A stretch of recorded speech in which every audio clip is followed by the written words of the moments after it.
Reusing the SNOMED CT-coded electronic patient record for population-based analytics is the slightly grandiose title, and I'll explain what that means. Just a few words about myself. I'm a former trained GP, waved my stethoscope around until about 10 years ago, but I've been in information representation coding world for a quarter of a century really now. So what does that title really mean? I'll try to unpack it a bit more. So you'll often hear of direct patient care and indirect data or population analytics. So in primary care, where I come from originally, clinicians enter a lot of information. If you've been lucky enough to have a GP consultation recently, they'll do a lot of typing while you're in the room and certainly afterwards. And a lot of what they put in will be free text, which you can kind of see up here. But then there'll be, a stated diagnosis, which they'll pick from some coding scheme, SNOMED nowadays. In the past, it might have been from somewhere else. If it's in a secondary care hospital site, it might be an ICD code. They might record what they've done about it in coding of investigations they've performed or procedures they've been given. They might use a data entry form, such as the sort of thing that Nicholas and Stephen were talking about just a few minutes ago. And everything that they do nowadays is a SNOMED code in the background. So when they click on those boxes or put something in, then there is a SNOMED code being squirted into the patient record in front of them. And these codes are used in a direct care setting to drive all sorts of stuff. So contraindication checking. Machine will alert you, don't prescribe that drug because you've already told me they've got a condition that won't play nicely with that medication. Similarly, allergy alerts, a growing raft of chronic disease risk scoring instruments. So QRisk is the one for assessing your probability of having a stroke or a heart attack in the next 10 years. Q admissions, how likely are you to end up in A&E in the next few weeks? Q fracture, how likely are you to develop a fracture? Diabetes. Q COVID was devised to try and identify patients based on what was known about them from their cumulative coded record as to whether COVID would be especially bad for them. And there are, a long list of these instruments, which are also subject to all sorts of intellectual property constraints similar to the forms. Chronic disease monitoring is sort of up there so that patients are invited to come for flu jabs, for example, if they have the right kinds of diagnoses in their records. And all of this has been brought together for a little bit over 20 years, really, in the quality and outcomes framework, the kind of payment by results system that GPs in England and Wales, or I think England, are subject to. And I'll touch a little bit more on that later on. So in direct care, one clinician, one patient, one computer setting, there's a pile of codes being poured in and used to guide and assist the clinician in the management of individual patients. Meanwhile, particularly in secondary care, in a dark and windowless basement, there are people who are tasked with wading through stacks of paper records, typically in the past, less so recently, and abstracting from the richness of the paper record and nowadays from the computer-based record in secondary care, to provide data for the centre, explaining at a summarised level what has been going on. So, for example, on screen in the middle at the bottom is the entirety of the coding frame that was used until a few years ago to describe why patients turned up at emergency care departments in England. The primary diagnosis, and there were only 39 choices, one of which was none of the others.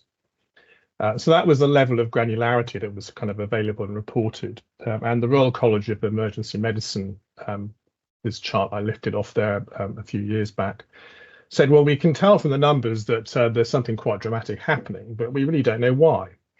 This level of diagnostic detail isn't enough. It doesn't tell us why there's been this massive increase in volumes of patients turning up to A&E, which is still an unexplored question. But the key thing is you've got all this rich data going in the primary care record, and the data that is gathered for the sort of secondary population kind of perspective has been gathered at a level of granularity that turns out to be not useful. It's often crafted in anticipation that you already know the question you need to answer, and then when you realize there's a different question you needed to answer, then you don't have the granularity that you need to go about it. So could we just repurpose the individual patient care data, all that lovely richness, to drive or provide secondary uses, which I think is the kind of the pipe dream that's been around ever since I was in short trousers, and what I think I was asked to try and explain where we're at with that at the moment.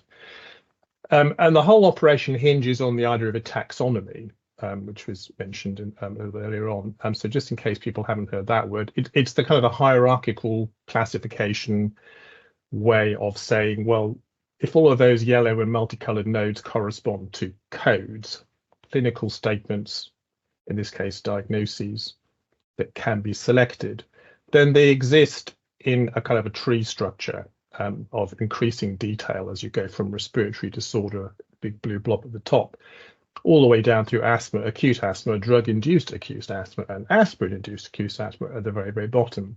And because they're all arranged in this kind of conceptual tree structure, I can either ask how many patients were given the code for just asthma, or the code for asthma, or anything further down the tree, and count them all as a big sort of aggregated number. And it's that kind of grouping operation, flexible grouping operation at different levels of detail that we're hoping to kind of leverage. The assumption sort of being that you kind of would expect the sorts of things that a GP will be saying about a patient to be towards the bottom of the tree, not necessarily right at the bottom. Whereas the questions that you're likely to want to ask when you're trying to sort of examine populations are going to be towards the top of that tree. But there is it's not a binary choice, and for a bunch of reasons, as we'll see later on, you might start with a question over a population of patients expressed at a very general level, and then think, I need to unpack that and see more of the detail. But you don't know before you look at the numbers where you're going to need to do that. So some case studies we'll go through, and for reasons of time I won't read that one. So diagnostic imaging is the first one I'm going to look at. So the diagnostic imaging data set is a thing. It's in use in 165 trusts. There's about 46 million imaging tests were reported against it in the 12 months to the November of last year. Each imaging request event was reported to the centre using one of either 5,000 National Interim Classification of Imaging Procedure Codes, NICIP, which there's 5,000 of those because where there's a left and right variant, there's a different NICIP code for each. Or you can report it in terms of one of 3,642 SNOMED codes, which don't include laterality. So the left and right NICIP code variants would have the same SNOMED code. And at the bottom is a list of a small part of the NICIP code set. So there's quite a lot of detail to record both what people asked for and what was actually done in terms of 5,000 or so codes. If you go to the dashboard for the diagnostic imaging data set, which is, you can, I think it's publicly accessible actually. So they report all that lovely richness of 5,000 different ways of saying what you did in terms of only about 9 or 10 categories. What modality was it? X-ray, ultrasound, or CT? So that top graph shows the trend during that 12-month period last year. Of the number that were done, or you can kind of report slightly more detail of, well, okay, chest x-rays, what's the pattern for that, and you can see there were kind of different patterns for different things at that level of granularity.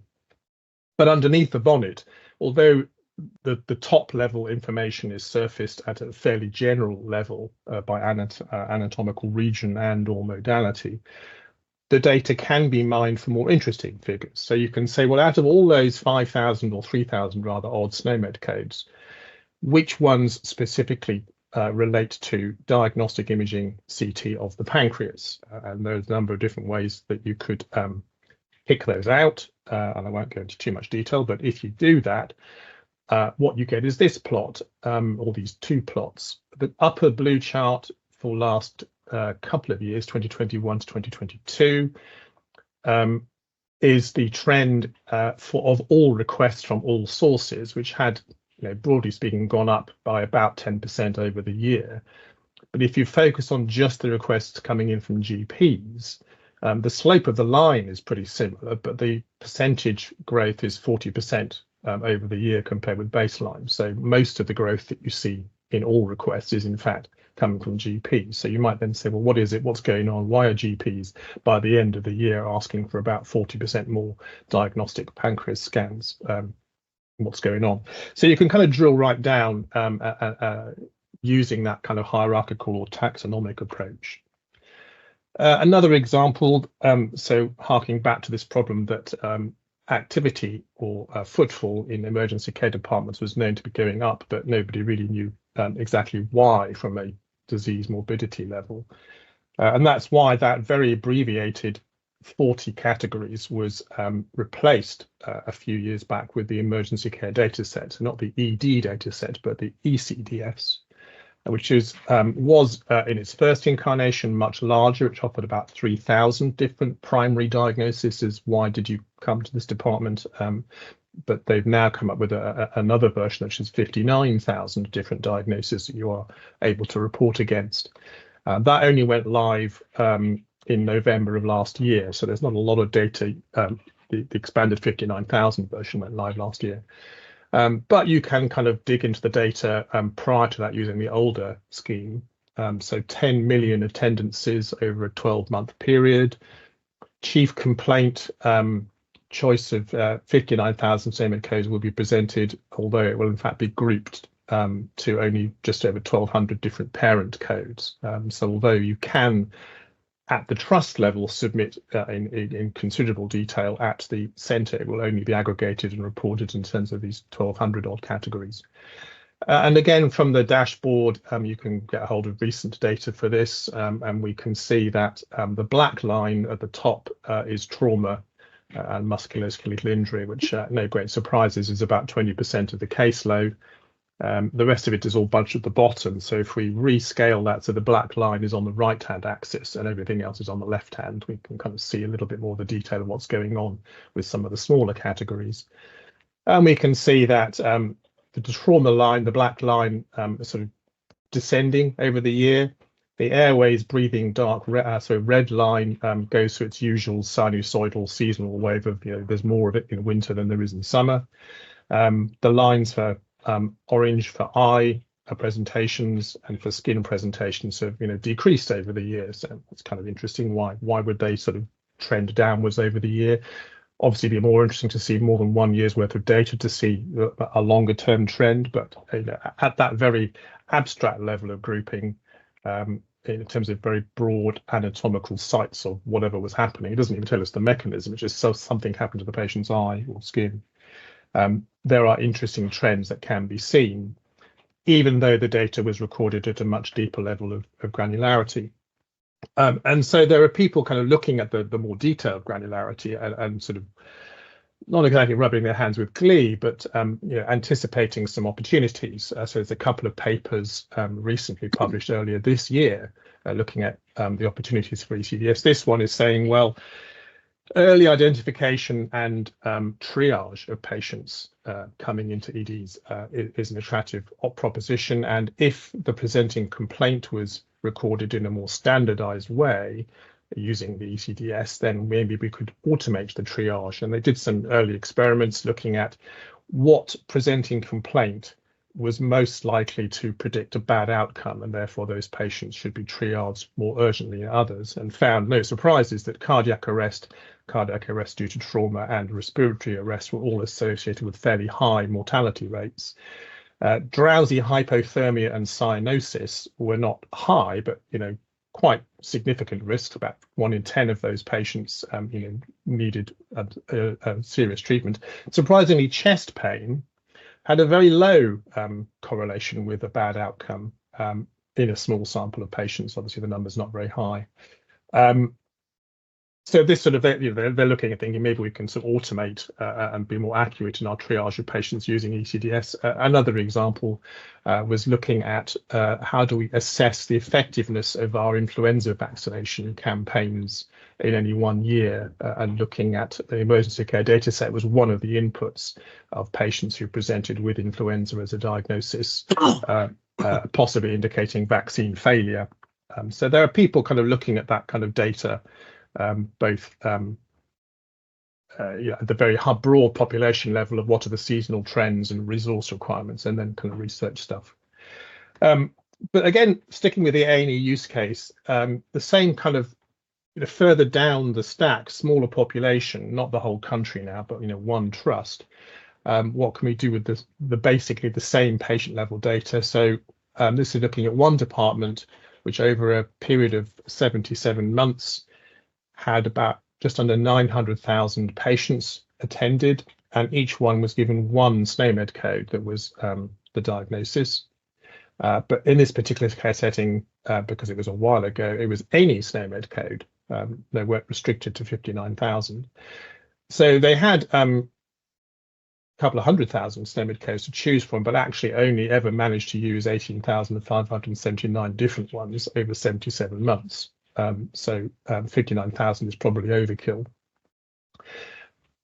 But what you can see was over that period of time, any diagnosis, the absolute counts are the square boxes. The solid black line is the sort of moving average. So we can see that basically, although there are some seasonal variation, there was quite a steep climb over the first 3-4 years. It then leveled off a bit, but overall, they're basically seeing about 30% more patients per month at the end of the period than they were at the beginning. And so the question is, well, why? So we don't have a preconceived idea of where the increase might be. All we have is the numbers of patients with each of these 12,000 SNOMED codes. But we can use that sort of taxonomy structure I showed at the beginning to kind of work out which groupings of those codes produce reasonable sized buckets. So rather than guessing or dictating in advance how we're going to group the data, we'll do it on the fly based on the data. And so this is a slightly incomprehensible plot of the 113 categories or buckets that you get that seem to group the patients in useful ways. And for each of those buckets, you can say, well, how many more patients were seen at the end of the period per month by comparison with those at the beginning? And where there'd been no change, then you would expect those categories to be clustered around, the 1 mark. So there's basically no growth. And if there's fewer patients, they'll be below the line, and if there's more patients, they'll be above the line. So if you reorder them, you can get that kind of plot. So you can see that the majority of diagnostic buckets that exist in the data that we had from that one trust don't change very much. But actually, of course, some of those buckets are still quite small. So we need to weight it a little bit more and look at, say, well, what's the difference between the amount that particular group of SNOMED codes grew in terms of numbers of patients by comparison with the overall growth for all reasons. So it's a kind of a weighted growth measure. Again, that's the kind of just unordered picture, but when ordered, we get this picture. And that's a little bit clearer, that you can see that there's a significant part of the coded data where there is basically not a lot of change over the full period of time, and some significant outliers where there's been an increase, and those are the categories that you end up with. So all the codes under pain of truncal structure, finding of upper trunk, and so forth down here. So this gives you some kind of clue as to where the majority of the change has come from, and you can unpack each of those categories to look at the individual codes that they stand in for. And the skipping lightly over what happens next, but it doesn't take more than an hour or two to do it. You end up identifying that there are just 36 codes, individual SNOMED codes, who are collectively responsible for 66% of the observed increase in caseload. So 12,500 SNOMED codes were selected over that period of time, but just 36 of them code for 66% of the increase. If you plot the graph of how many patients came month on month with those 36 codes, you get that maroon line at the bottom. The blue line at the top is the original graph. And if we take those codes away from the original graph and say, for everything else apart from those 36 codes, what's the trend for those? It's not entirely flat, but we can be convinced that, yes, we seem to have captured the majority of the observed 30% increase in just those 36 codes.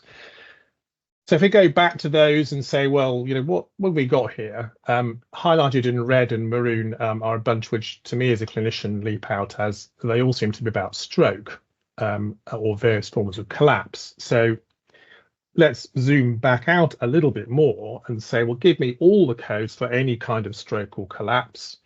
So there's a nice little succinct SNOMED definition that we can see in that yellow box, and that will bring in more codes, not just the list in red on the previous slide, but possibly a few other SNOMED codes.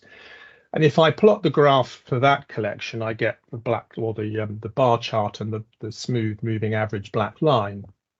So there is a very steep increase, but it all happened not exactly overnight, but very abruptly in 2010. For a long time, I couldn't work out why that might be. The answer turns out to be that around about that time, the management, or acute management of stroke patients in London was, what's the right word?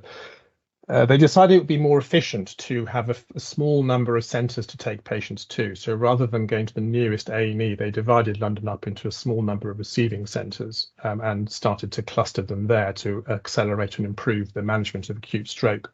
And this particular trust was one of those, and so basically their caseload did in fact increase. It wasn't, so there's an explanation to why that happened. But you can see hopefully from that kind of discussion how the same data, if you like, that's being provided to the centre and being reported at a very abstracted level, you can go all the way down it. And then again, one more example. Same hospital as the previous discussion, but now we'll zoom right into the data. So let's look at fracture demographics.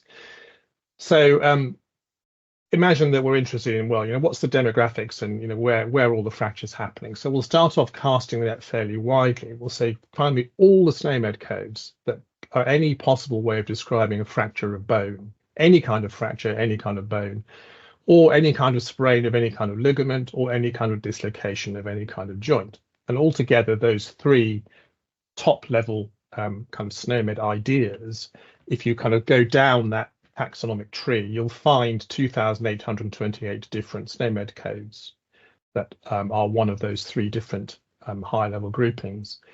In the trust that we get this data from, only 735 out of those 2,800 odd codes had in fact been used, but there were 29,000 attendances.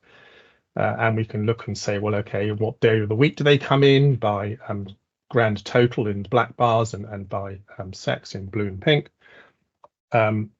Or we can ask by age group. And so no great surprise, there's roughly standing in for the classic form of significant trauma. A lot of it is clustered around the age groups between 10 and 40. So, okay, let's zoom in on that cohort and plot a chart of, okay, so what's the time trend for patients with that collection of diseases, fractures, sprains, or dislocations over the period of time. Black line at the top is everybody, and the blue and pink are men and women respectively. And we can see that the time trend over the year, the blue bars, vertical bars being roughly speaking winter, is pretty flat for women, but for men in this age group, there's a sort of hint of a square wave that's not so bad in winter and leaps up in summer. If we zoom in on the 10 to 20 age group, that's even more pronounced, that for women there's not a huge seasonal difference, but for young men or boys, and there's more obviously a kind of a square wave. They all rush out on the 1st of May and break something and carry on doing so until winter comes again. So we can kind of zoom even further in, combining the demographic information of age and gender and so forth by and then zooming into the SNOMED stuff. So let's look and see more specifically, well, okay, any kind of injury of the upper or lower extremity. And so we're now no longer restricting ourselves to fractures, fractures, dislocations, and sprains potentially. It's any kind of injury, but we're kind of zooming outwards to which limbs are they breaking or injuring. So now we've got 3,600 different SNOMED codes that would be in scope, but only 1,284 have actually been used. But we've got 51,000 presentations, of which the most common are those listed underneath. And if we plot the chart for that, the black bar at the top is the combined figure of upper and lower extremity.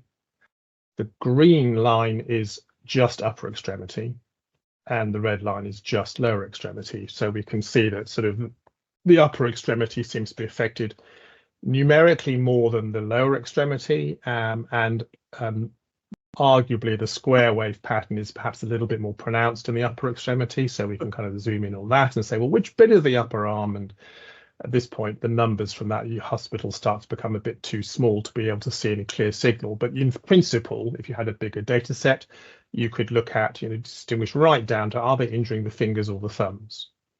So that's sort of zooming right down from the very high level question we started with down to something quite specific.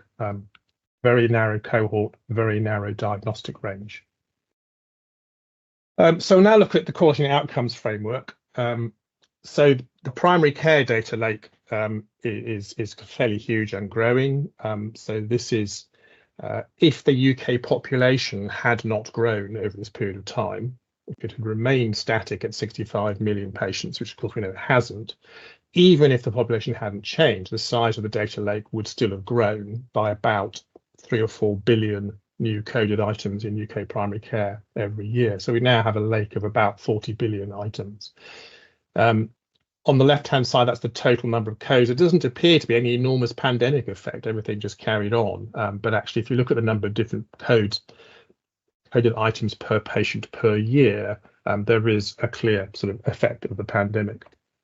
But want to focus on the quality and outcomes framework. So for those not necessarily familiar with this, part of GP payment, it has for a little bit over 20 years now been conditional on hitting certain sorts of targets. So sort of micro payments, if you like, if you hit some kind of best practice target.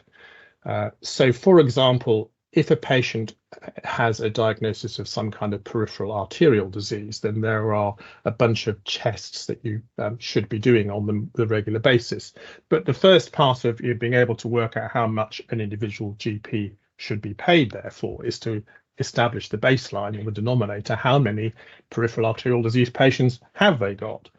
And so the QOF business rules say, well, we're going to measure that by looking for a list of diagnostic codes, and you'll find them in this magic number in the red box is the place you go to get the list. The list is fairly small. It's this list. So if the patient has any of those diagnostic SNOMED codes, then we consider them to have peripheral arterial disease.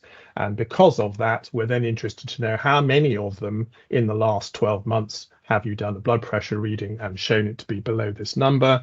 How many of those patients have you measured in the last 12 months and had a total cholesterol of below a certain value? So essentially, GPs, to maximize their income, will be running questions saying, how many patients have I got on my peripheral arterial disease register as defined by the middle list of SNOMED codes? And for each of those, have I got a blood pressure reading? Have I done the cholesterol? Is it on target? Do I need to add more medication? That's sort of incentivizing the good care of those patients. Another example, so there's another one for similar idea about patients with rheumatoid arthritis over the age of 16. So again, there's another list of codes that tells you, well, how do we tell who's got rheumatoid arthritis? It's a much bigger list of codes which I'm not going to list.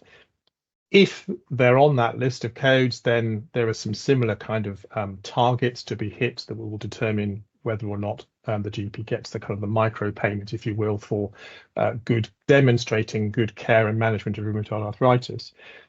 But the point I want to make with this one is there is an overlap between this kind of commissioning payment by results system and the chronic disease management stuff, because of course over on QRisk, so this is mentioned earlier, this is a system for predicting your risk of heart attack or stroke in the next 10 years.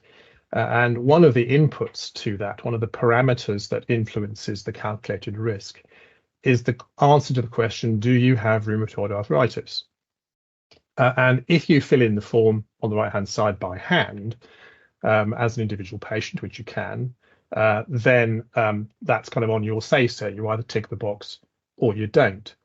But when QRisk is run in a general practice across the entire population of patients under the clinician's care, they don't click the box individually for each patient. What happens is the box is ticked if the patient has any of the diagnosis in their record on the same list, I think, that is used by QOF.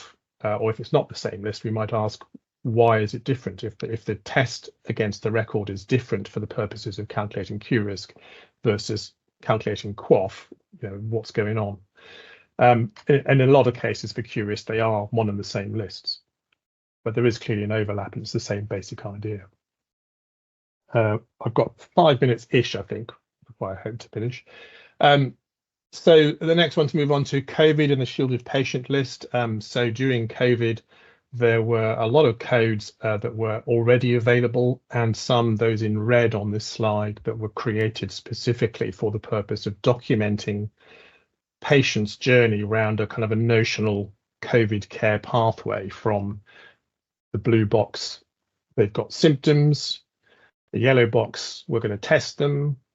The pink box, what's the result? Based on the results and triage, and then part of it was also the shielded patient list was sort of involved in all of this. So this sort of coding frame and confusogram was sort of put out to the NHS, and then a lot of organisations were analysing the data as it came in to try and work out what was going on. So the primary healthcare group of the RCGP, their monitoring unit, I think we're looking at this data. Simon de Lucignon's group in Oxford were one of the early people sifting through GP data feeds to try and understand what the risk factors were, who did badly, who did well from COVID. Equally, in the COVID testing, so the actual test results for antigen and antibody reporting each individual one came back down the wire to GP practices using these codes from SNOMED, and the same information was used to populate the dashboard that we probably all stared at in early April and May of 2020, documenting the number of patients who had been tested, and of those, how many had a positive test. This is the data that kind of fed that dashboard. The shielded patient list was put together by a similar kind of process of saying, well, we've got all this lovely richness of data in primary care databases describing the illnesses that patients have had or still have, and those diagnoses can be used to identify patients who we suspect back in March of 2020 will be vulnerable to COVID.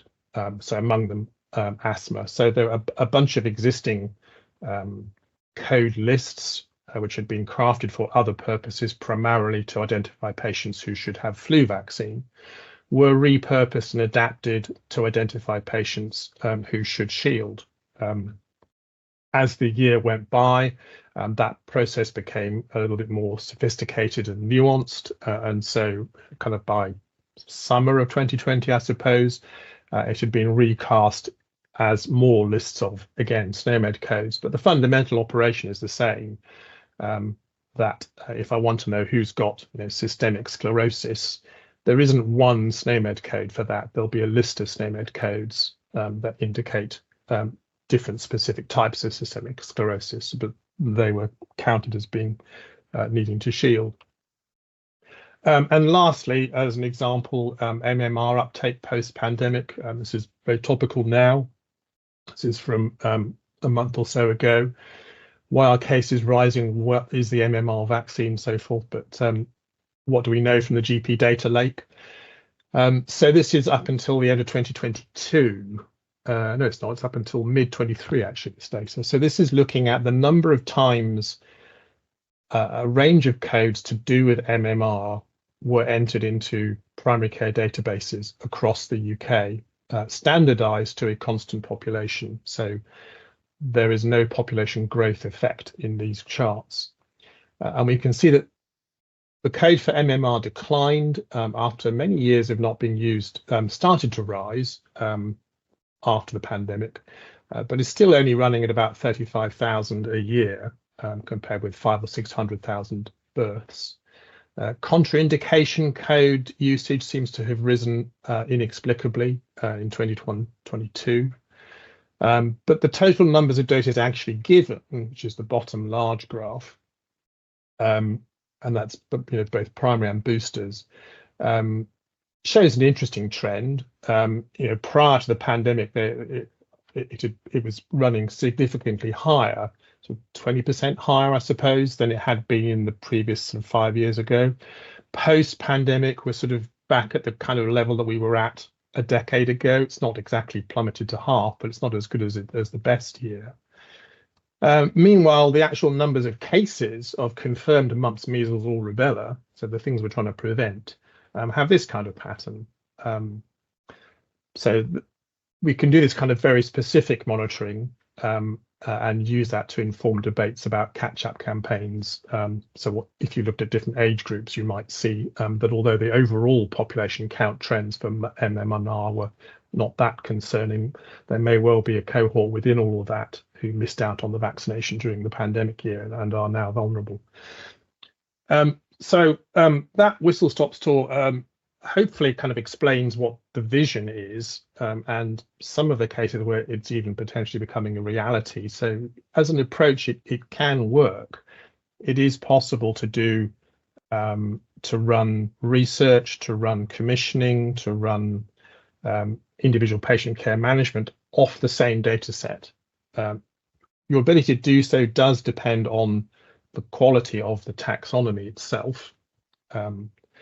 Also on the quality of the data that's actually been put into the electronic patient record. So if clinicians choose wildly inappropriate codes, that may cause problems. The data won't be recorded where you expect it to be. So there are multiple gotchas in this, but that's a description of the overall vision and kind of SNOMED's role in it. There's certainly a lot of work that needs to be done to understand what level of EPR quality do we need to achieve in order to get useful informatics out the other end. It's almost certainly the case that perfect data quality is impossible to achieve, and even agreeing what perfect is probably is impossible, but it also probably isn't necessary. And so one of the difficulties, one of the intellectual challenges is to accept that we need to understand the level of imperfection we can tolerate for the questions that we want. But there is more that could be done. One of the drawbacks with SNOMED, by comparison with, for example, ICD, for example, is because it's possible to record pretty much anything and everything. It's a much wider, less constrained set of codes. It's not restricted to diagnoses, for example. You can record procedures. There are codes for organisms. There are codes for chocolate bars, all sorts. And so because of that, the opportunities for accidental miscoding are much greater. So as an example, in secondary care settings, they will have some fairly esoteric infections. That's kind of their role in life, is to detect people who've got infections with unusual pathogens. And very often, although SNOMED has an enormous list of codes for the individual strains of viruses and bacteria and so forth that are pathogens of humans and animals and fish and bananas and all sorts, they're all in there, it doesn't have a pre-existing SNOMED disorder code for every possible flavor of infection that has ever been seen or ever might be seen. It's got codes for the ones which are common. It's got codes for the ones that are not so common, but it doesn't necessarily have a disorder code for the rather rare infections. So what do you do when you're a clinician in a swanky hospital that's found some really, really rare pathogen? Do you record the nearest thing and say it's some kind of Escherichia? There's a code for that, but you can't record the great detail of the particular substrain that you've happened to have found. What they're tending to do is to record the organism code, because there is a code that is specific to the organism, but that's not a disorder. So if you went looking using that taxonomic principle, saying, find me all the patients with infectious diseases, you won't find the organism code. So a whole bunch of people with rare diseases would just be invisible to you unless you knew that in secondary care sites they might occasionally, misappropriate a code for an organism. It's like using the code for a peanut when you mean peanut allergy. It's that kind of category error.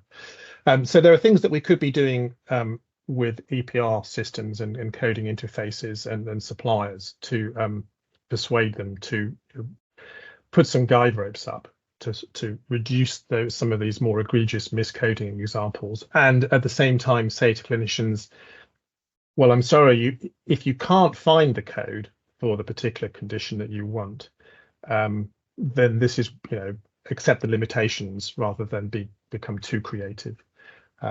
So there are those sort of things. Back to the kind of the forms discussion, there is a problem there that the meaning of a code is sometimes influenced by the form that it appears in. And